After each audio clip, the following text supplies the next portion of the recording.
Hello and welcome to this video.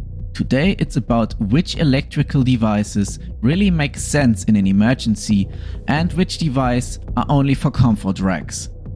More on that after the intro.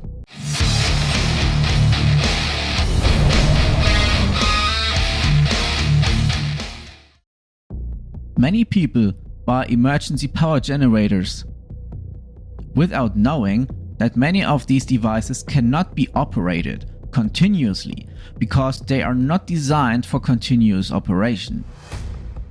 Diesel aggregates for domestic use should be operated for a maximum of 2 hours at a time to avoid overheating.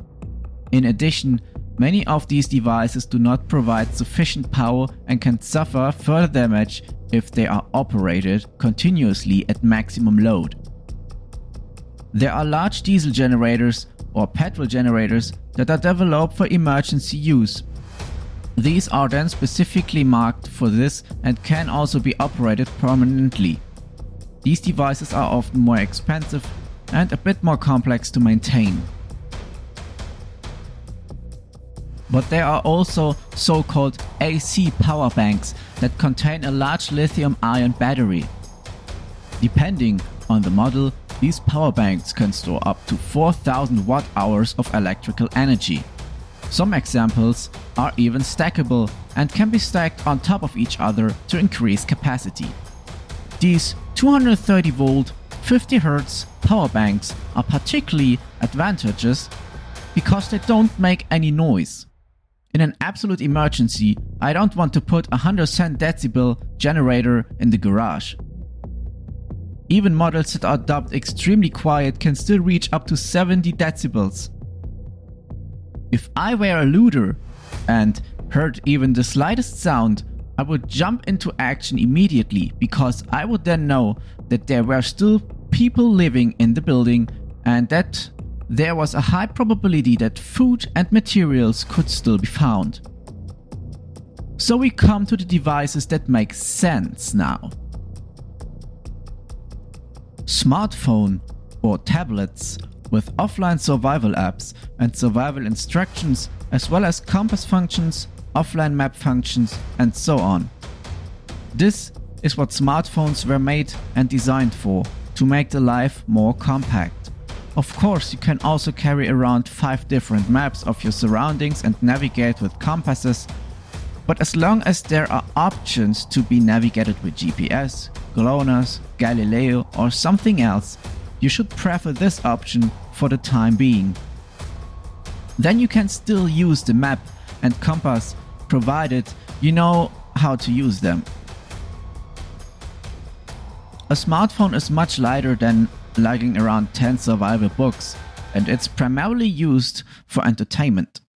In addition to board games and important tasks that you have to do and should do during the day, it's advisable to have a collection of films and videos on your smartphone. Devices such as an electrical fan heater can be exchanged for a wool blanket. A vacuum cleaner versus a hand brush or a mechanical dust and dirt collector, for example from Lifehide.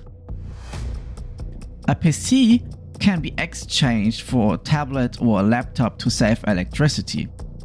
Or you leave out the PC completely, since it's not really essential to life and also makes less sense outdoors than a smartphone or a tablet. Since there is a certain probability that there will also be no internet connection if we calculate with the worst case, it is advisable to download all applications on a smartphone as offline maps and to save offline maps in the cell phone. If you have a 256GB microSD or an even larger card installed in your smartphone, you have even less to worry about. The following is totally underrated and can make a very big difference. One or the other will also be happy that, in addition to the important everyday tasks in an emergency situation, they can also watch films for adults, if you know what I mean. Because this is a mood lifter, especially in an emergency situation and especially if the person concerned has no partner. Yes, you heard me right, and I'm sure it will make a big difference. Appliances such as microwaves, ovens or electrical cookers consume tons of energy. These can be exchanged for solar ovens or solar cookers. And yes, depending on the model, these even work in winter and when the sky is cloudy, since the architecture and the construction of these devices is designed in such a way that heat cannot escape from the baking chamber. For example, there is a vacuum glass tube solar cooker. This is extremely efficient and can cook or heat a meal for one person in under 15 minutes, even in the cloudy skies or cold weather. Besides these gadgets, gas cookers and fire, and of course, still one of the most important things you should have. Whoever thinks further into this matter will find many more things that can be exchanged much more efficiently for other things that do not require energy. I hope you enjoyed the video. So, please leave a thumbs up, subscribe to my channel and activate the bell so you don't miss a video again. Thanks for watching, see you next time, stay tuned and be prepared.